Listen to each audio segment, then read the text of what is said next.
ሰላም ጤና ይስጥልን ክቡራትና ክቡራን ተመልካቾቻችን ከናሁ ቴሌቪዥን ዘወትር በዚህ ሰዓት ወደ እናንተ የሚደርሰው የሀገር ቤትና የባህር ማዶ ስፖርታዊ መረጃችን ከዚህ ሰዓት ጀምሮ ወደ እናንተ ይደርሳል። ዛሬ ዕለተ ሰኞ መጋቢት 8 2017 ዓ.ም የተለያዩ የስፖርት ሁነቶችን ይዘናል።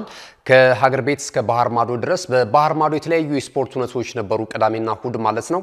በእንግሊዝ ሊግ ካፕ የ2024-25 የውድድር ዘመን ኒውካስል ዩናይትድ ከ70 ዓመታት በኋላ የሊግ ካፕ የዋንጫ ባለክብር ሆኗል። እንግዲህ ይህንን ገድል ማስመዝገብ የቻሉት ከ70 ዓመታት በኋላ ነውና ኒውካስል ዩናይትዶች ትላንትና በዌምብሌይ ስቴዲየም በነበረው የሊግ ካፕ የፍጻሜ ጨዋታ ላይ ሊቨርፑልን 2-1 በሆነ ውጤት በማሸነፍ የመድረኩ ባለክብር ሆኗል። በጣም ልዩ ምሽት ነበር በአጠቃላይ ለኒውካስል ዩናይትድ ደጋፊዎች ማለት ነውና ሌሎች በእንግሊዝ ፕሪሚየር ሊግም ተጠባቂ ጨዋታዎች ተከናውነዋል። በለንደን ደርቢ የተከናወነው የአርሰናልና የቼልሲ ጨዋታ በአርሰናል 1-0 አሸናፊነት ተጠናቋል። ሌላኛውም የለንደን ደርቢ ፍልሚያ ደግሞ በፉልሃም አሸናፊነት እንደዚሁ ፍጻሜውን አግኝቷል። በስፓኒሽ ላሊጋ በጣም ተጠባቂ ጨዋታ ነበረ።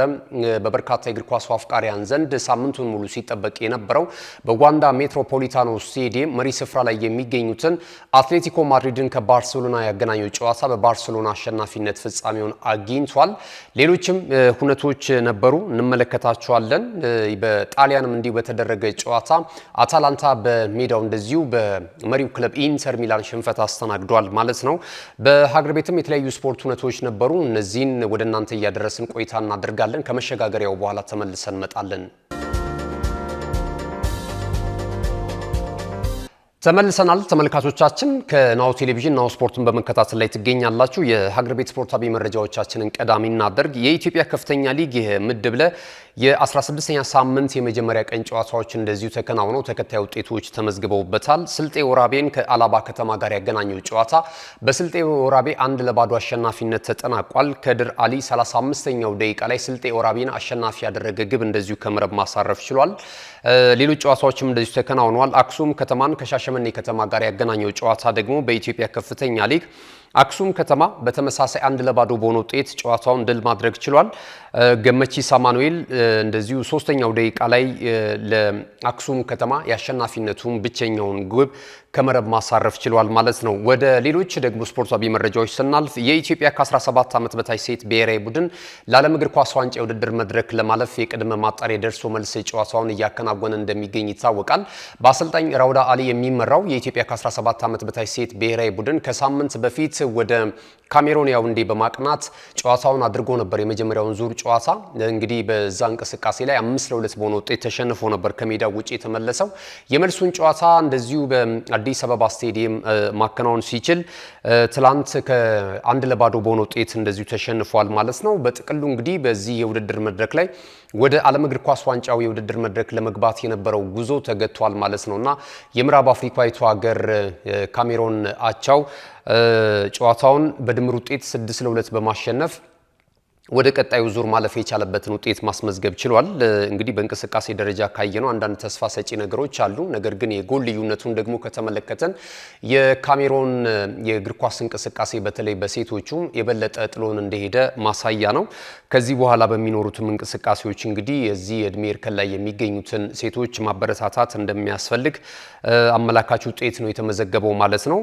ተጫዋቾች ግን በራሳቸው ጥረት እንደዚህ አይነት ጉዞና እንቅስቃሴ ማድረግ በቻላቸው በራሱ የሚደነቅ ነው። ወደፊት ከተሰራበት ደግሞ ትልቅ ደረጃ መድረስ የሚችሉ ወጣቶችን በሁለቱም ጨዋታ ላይ ተመልክተናል። ሁለቱንም ጨዋታዎች የመመልከት እድል አግኝተን ነበር። በአንዳንድ እንቅስቃሴዎች ላይ ሊበረታቱ የሚችሉ ወጣት ሴቶችን አይተናል ከ17 ዓመት በታች ላይ ማለት ነውና ታዳጊዎች ላይ የበለጠ ግን መስራት እንደሚያስፈልግ ውጤቱ የሚያሳይ ነው።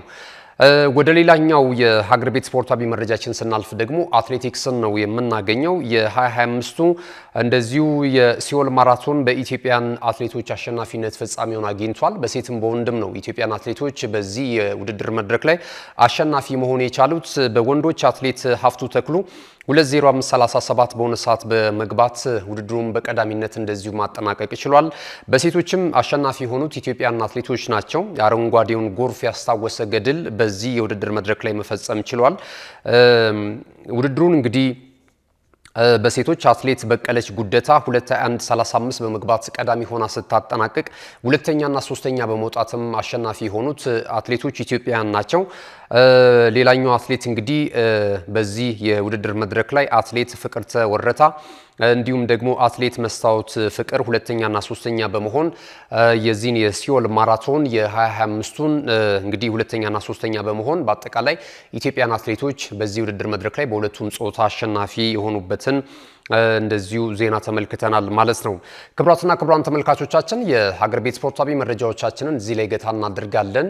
ካፍታ ቆይታ በኋላ ስንመለስ በቀጥታ ወደ ባህር ማዶ ነው የምናመራው። በባህር ማዶ የተለያዩ በአውሮፓ ታላላቅ ሊጎች ላይ የተመዘገቡ ውጤቶች አሉ። ቀደም ሲል የሚያነሳነውን የኒውካስል ዩናይትድ ከ70 ዓመታት በኋላ የሊግ ካፕ የውድድር መድረክን የዋንጫ ባለክብር በመሆን ደጋፊዎቹን በዌምብሌይ ስቴዲየም ያስደሰተበትን ውጤት እንደዚሁ ማስመዝገብ ችሏል ማለት ነው። ይህን ጨምሮ እንመለሳለን። አብራችኑ ነው። ካሽጎ በየትኛውም ዓለም ሆነው በማንኛውም ሰዓት ለወገኑ የሚደርሱበት ፈጣን የገንዘብ መላኪያ ተከፈተሎ። ማስተርና ቪዛ ካርዶን በመጠቀም ከ5 እስከ 20 ዶላር የሚልኩበት አዲስ የገንዘብ መላኪያ መንገድ። ካሽጎን ለየት የሚያደርገው የትኛውም የገንዘብ ዝውውር በፍጥነት አገልግሎት ከመስጠቱም ባሻገር ለማንኛውም አገልግሎት ምንም አይነት ክፍያ አለመጠየቁ ነው። በሀገራችን ታሪክ ገንዘብን ከውጪ ወደ ሀገር ቤት በማስተላለፍ በመተግበሪያ መልክ አገልግሎት መስጠት የጀመረው የመጀመሪያው ሀገር በቀል የገንዘብ መላኪያ ዘዴ ካሽጎ ከ4500 በላይ ባሉ የባንክ ቅርንጫፎች አገልግሎት እየሰጠ ይገኛል። ገንዘቦን በሰኮንዶች ልዩነት ውስጥ ይፈልጉ በአካውንቶ ወይንም በእጆ ቆጥረው የሚወስዱበት ልዩ ዘዴ። በቅርቡ ሁሉንም ኢትዮጵያዊ ባለቤት ለማድረግ ጉዞ የጀመረው ካሽጎ ዛሬውኑ መተግበሪያውን በስልኮ ላይ በመጫን የአገልግሎቱ ተጠቃሚ ሆኑ። ፍጥነት መለያችን፣ ኢትዮጵያን መክፈቻችን፣ ካሽጎ ነው መላኪያችን። ካሽጎ የአዲሱ ትውልድ ብራንድ። ተመልሰናል። ክቡራትና ክቡራን ተመልካቾቻችን ናሁ ቴሌቪዥንን በመከታተል ላይ ትገኛላችሁ። ናሁ ስፖርትን የለተሰኙ መረጃን ነው ወደ እናንተ እያደረስን የምንገኘው። ቀደም ሲል የሀገር ቤት ስፖርታዊ መረጃዎች ወደ እናንተ ደረሱ። አሁን ደግሞ ከባህር ማዶ የተለያዩ ምንጮች ያገኘናቸውን ስፖርታዊ መረጃዎች ወደ እናንተ እናደርሳለን ማለት ነው። እንግዲህ የሊግ ካፕ እናስቀድም። የእንግሊዝ ሊግ ካፕ የፍጻሜ ጨዋታ ትላንትና ምሽት 1 ሰዓት ከ30 ላይ በዌምብሌይ ስቴዲየም በሊቨርፑልና በኒውካስል ዩናይትድ መካከል ተከናውኖ ኒውካስል ዩናይትድ ከ70 ዓመታት በኋላ የሊጉን የዋንጫ ክብር ያሳካበትን ውጤት እንደዚሁ ማስመዝገብ ችሏል ማለት ነው። ትላንትና 2-1 በሆነ ውጤት ነው በፍጻሜው ጨዋታ ሊቨርፑልን ማሸነፍ የቻለው። በርካታ የእግር ኳሱ አፍቃሪያን አስቀድመው የዚህን የዋንጫ ክብር ለሊቨርፑል ነበረ ቅድሚያ የሰጡት ግምታቸውን ማለት ነው። ሊቨርፑል በዘንድሮ ዓመት የውድድር ዘመን እጅግ በጣም ስኬታማ ጉዞ ማድረግ ችሏል በአሰልጣኝ አርነ ስሎት እየተመራ ማለት ነው።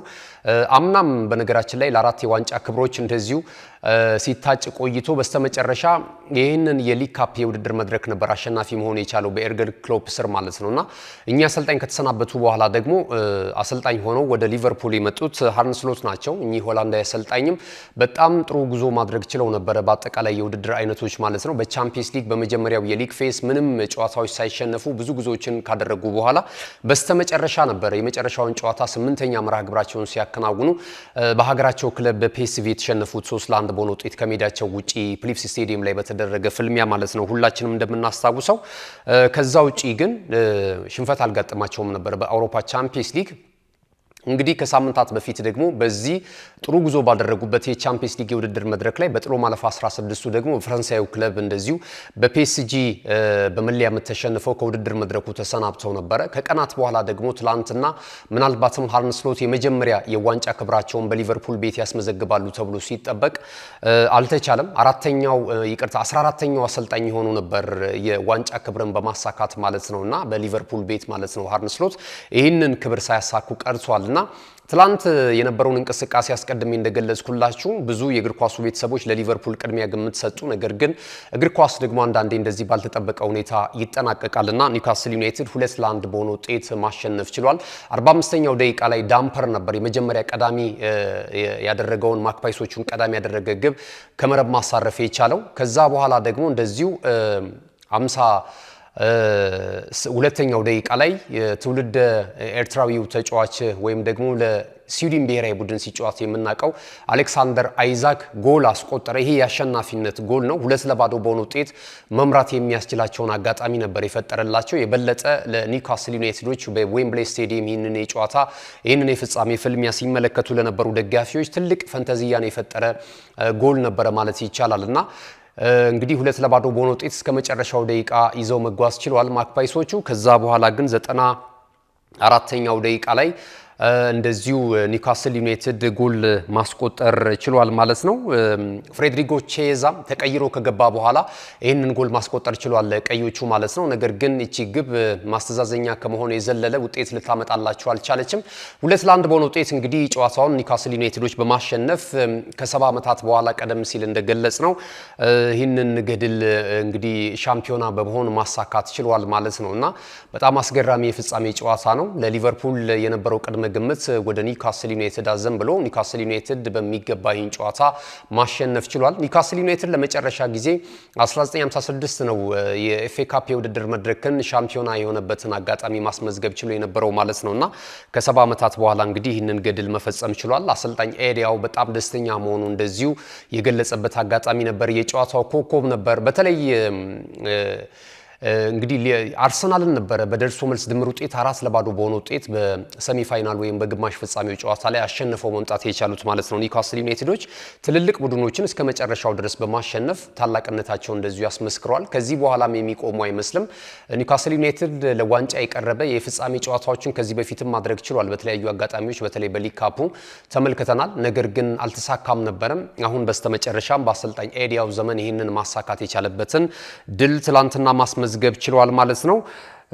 ኒውካስል ዩናይትድ በውድድር ዓመቱ ሊቨርፑል በውድድር ዓመቱ በብዙ ዋንጫዎች እንግዲህ ሲጠበቅ ቆይቶ ትላንትም ከሊግ ካፑ የፍጻሜ ጨዋታ እንደዚሁ ማሳካት ሳይችል ቀርቷል። ከአውሮፓ ቻምፒየንስ ሊግ የውድድር መድረክ ውጪ ሆኗል። ከዛ በፊት ደግሞ በኤፍኤ ካፑም እንደዚሁ በፕሌይሙዝ ተሸንፎ ወጥቷል 1-0 በሆነ ውጤት ከመድረኩ። አሁን የቀረው የእንግሊዝ ፕሪሚየር ሊግ ነው። ትላንት ደግሞ አርሰናል በእንግሊዝ ፕሪሚየር ሊግ ወደ አሸናፊነት መጥቷል። በሁለቱ ክለቦች መካከል የነበረውን የነጥብ ልዩነት እንደዚሁ ወደ 12 ማጥበብ ችሏል። ትላንት በለንደን ደርቢ በተደረገ በኤሚሬትስ ስቴዲየም በተደረገው ጨዋታ ላይ 1-0 በሆነ ውጤት መድፈኞቹ ድል ማድረግ ችሏል። ከማዕዘመት የተሻማውን ኳስ ስፔናዊ ተጫዋች በክረምቱ የተጫዋቾች የዝውውር መስኮት ኤሚሬትስ የደረሰው ሚካኤል ሜሪኖ ማስቆጠር ችሏል በግሩም ሁኔታ 20ኛው ደቂቃ ላይ። ሌሎች ተጨማሪ ጎል የማግባት አጋጣሚም እንደዚሁ ተፈጥሮለት ነበረ። ቼልሲም የተለያዩ የግብ ማግባት ሙከራዎችን ማድረግ ችሎ ነበረ። በእርግጥ ሁለቱም የፊት መስመር ተጫዋቾች የላቸውም በጉዳት ምክንያት ማለት ነው። ቼልሲም ከዚህ ባሰ ነው። እንደውም አርሰናል ገብርኤል ማርቲኔሊ ተመልሶለታል። ቼልሲዎች ደግሞ ብዙ ተጫዋቾቻቸው እንደዚሁ ጉዳት ላይ ነው የሚገኙት። ኮል ፓልመርም እንደዚሁ ባለቀ ሰዓት በዚህ ጨዋታ ላይ በጡንቻ ጉዳት ምክንያት እንደዚሁ ጨዋታውን ሳያደርግ የቀረበትን አጋጣሚ ተመልክተናል። ኖኒ ማዱኬን በተመሳሳይ ይሄ የፊት መስመር ተጫዋችም እንደዚሁ ጨዋታውን ሳይቀላቀል ቀርቷል ማለት ነውና እንዲህ አይነት ጉድለት ኖሮባቸው ነው ሁለቱ ቡድኖች ጨዋታቸውን ያደረጉት። ነገር ግን በስተመጨረሻ መድፈኞቹ ይህን ጨዋታ በድል አድራጊነት ተወጥተውታል። ነጥባቸውንም እንደዚሁ ወደ 58 ከፍ ማድረግ ችለዋል። ያላቸውንም የነጥብ ልዩነት ወደ 12 ዝቅ አድርጓል። ከዚህ በኋላ በእንግሊዝ ፕሪሚየር ሊግ የሚቀሩት 9 መርሃ ግብሮች ብቻ ናቸው። በቀሩት 9 መርሃ ግብሮች ሊቨርፑል ከ9 መርሃ ግብር በአራቱ ይሸነፋሉ፣ የጎል ልዩነቱን ያጠባሉ የሚለው ነገር በጣም ይጠበቃል ማለት ነው። ሌሎችም ጨዋታዎች እንደዚሁ ተደርገዋል። ማንቸስተር ሲቲ በሜዳው ኢታድ ስቴዲየም ብራይተንን ባስተናገደበት ጨዋታ 2-2 በሆነ ውጤት ጨዋታው ተጠናቋል። በርንማውዝ እንደዚሁ በሜዳው ቫይታሊቲ ስቴዲየም ብሬንትፎርድ ሲቲን በገጠመበት ጨዋታ 2-1 በሆነ ውጤት እንደዚሁ ማሸነፍ ችሏል ማለት ነው። ብሬንትፎርድ ሲቲ ነው ይህን ጨዋታ ማሸነፍ የቻለው። ኤቨርተን ከዌስትሃም ዩናይትድ ያደረጉት ጨዋታ 1-1 በሆነ ውጤት ተጠናቋል። ፉልሃም እንደዚሁ በሌላ የለንደን ደርቢ ጨዋታ 2-0 በሆነ ውጤት ማሸነፍ ችሏል ማለት ነውና ይህንን ተመልክተናል። ሌስተር ሲቲ ከዩናይትድ ምሽት ላይ ያደረጉት ጨዋታ እንደዚሁ በማንቸስተር ዩናይትድ 3-0 በሆነ ውጤት አሸናፊነት ተጠናቋል ማለት ነው። እንግዲህ ክቡራትና ክቡራን ተመልካቾቻችን የእንግሊዝ ፕሪሚየር ሊግ ጨዋታዎች ይህንን ይመስላሉ። በእንግሊዝ ፕሪሚየር ሊግ በቀዳሚነት እንግዲህ እየመራ የሚገኘው ሊቨርፑል ነው። 70 ነጥቦች አሉት ከ29 መርሃ ግብር ካከናወናቸው ማለት ነው።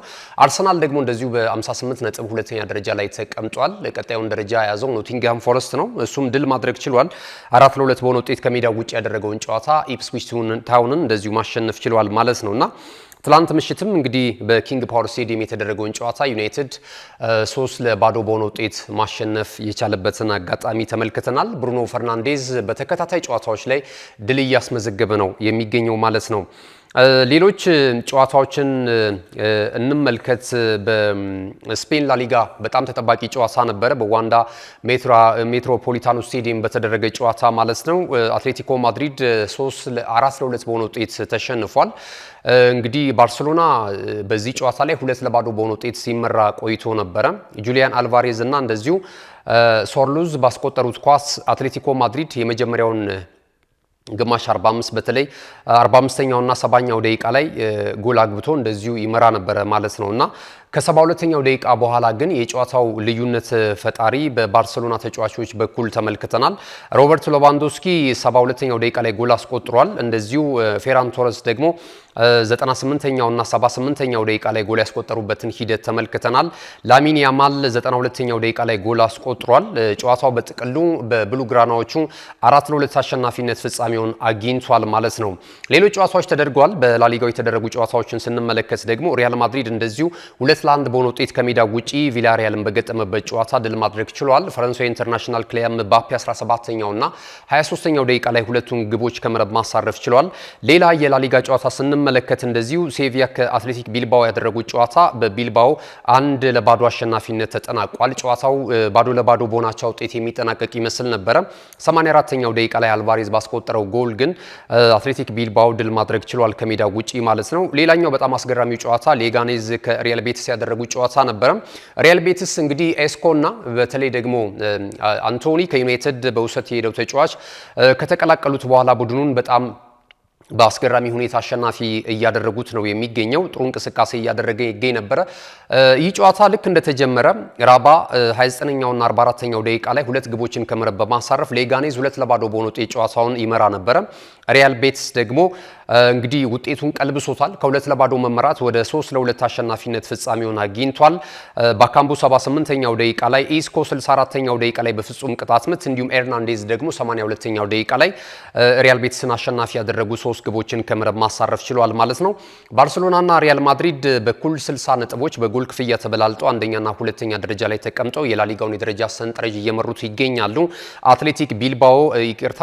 አትሌቲኮ ማድሪድ በ56 ነጥቦች 3ኛ ደረጃ ላይ ተቀምጧል። እንደዚሁ ቢልባኦ ደግሞ በ52 ነጥቦች 4ኛ ደረጃ ላይ የተቀመጠበት ውጤት እየተመለከትን እንገኛለን። የሴሪያ ጨዋታዎችን የመጨረሻ እንደዚሁ መረጃችንን እናድርገው።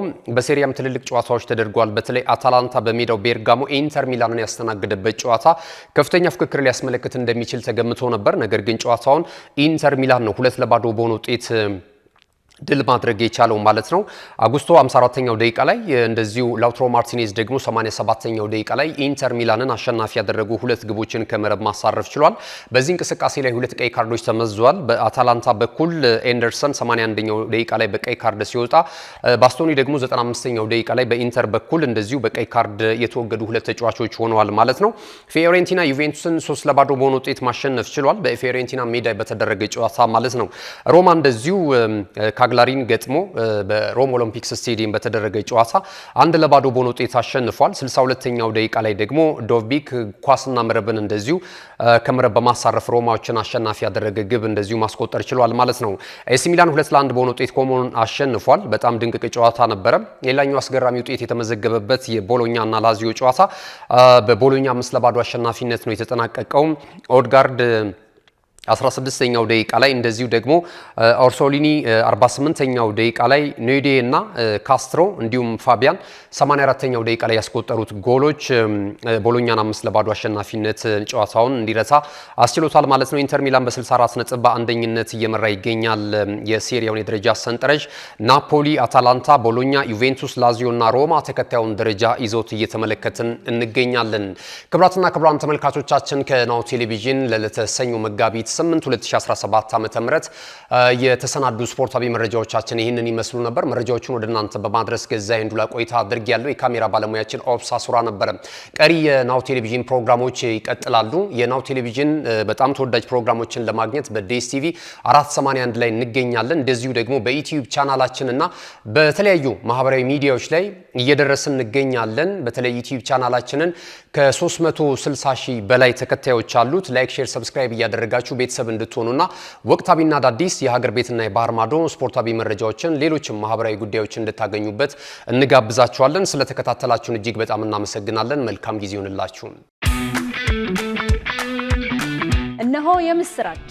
የ10 አየር መንገድ የበረራ ትኬት ለውድ ደንበኞቹ በተቀላጠፈና አስተማማኝ በሆነ መንገድ እያቀረበ ያለው። በዚህም በደንበኞቹ የተመሰገነው ጉዞጎ አሁን ደግሞ ተደራሽነቱን በማስፋት ተጨማሪ ባንኮችን በማካተት ለውድ ደንበኞቹ የበለጠ አስተማማኝ ለመሆን ችሏል። የጉዞጎን አፕሊኬሽን ከአፕ ስቶር ወይም ከፕላይ ስቶር በማውረድ የመነሻና የመድረሻ ከተማዎትን መርጠው ዋጋ አወዳድረው የሀገር ውስጥም ሆነ ዓለም አቀፍ በረራ ማድረግ ካሰቡ የበረራ ትኬቶን ክፍያ በአቅራቢያው በሚገኙ ባንኮች አንድም በአካል በመሄድ ወይም በኦንላይን የክፍያ አማራጮች ክፍያዎትን በመፈጸም የበረራ ትኬቶን በእጅ ያስገቡ። ከዚህም በተጨማሪ እንደ ሁል ጊዜው ወደ ጉዞጎ የጥሪ ማዕከላችን 7473 በመደወል ከሙሉ የበረራ መረጃ ጋር የ24 ሰዓት የትኬት አገልግሎት ማግኘት እንደሚችሉ ስናበስሮ በታላቅ ደስታ ነው። ለበረራዎ ጉዞጎ!